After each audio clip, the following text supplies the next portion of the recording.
জনগণের মাঝে পৌঁছে দেওয়ার জন্য জননেতা জনাব লুৎফর রহমান খালেদা আপনাদের দ্বার প্রান্তে এসেছেন।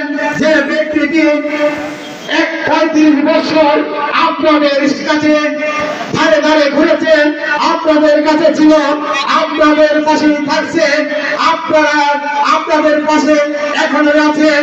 সম্মানিত নেতৃবৃন্দ, আপনারা জানেন বহিরাগত একজন এসে ঢাকার মানুষকে বোকা বানানোর চেষ্টা করছে। আপনারা সেই বোকার মাঝে পা দিবেন না।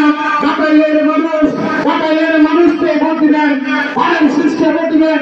ওনারা বলেছে তারা যদি বলতে পারে ধানের শীষকে ভোট দেওয়ার জন্য, আমরা ধানের শীষকে লুৎফর রহমান খালেদা 91 থেকে অদ্যাবধি পর্যন্ত ধানের শীষের নমুনি।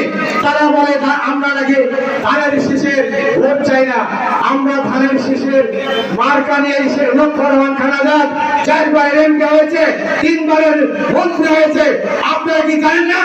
সবাই তো জানেন। আর লুৎফর রহমান খালেদা ধানের শীষ দিয়ে নির্বাচিত হয়েছে, এখনো সে ধানের শীষ পাবে। ফেব্রুয়ারিতে নির্বাচন হবে, সে ধানের শীষ পাবে ইনশাআল্লাহ। আপনারা সেই কাফেলায় থাকবেন।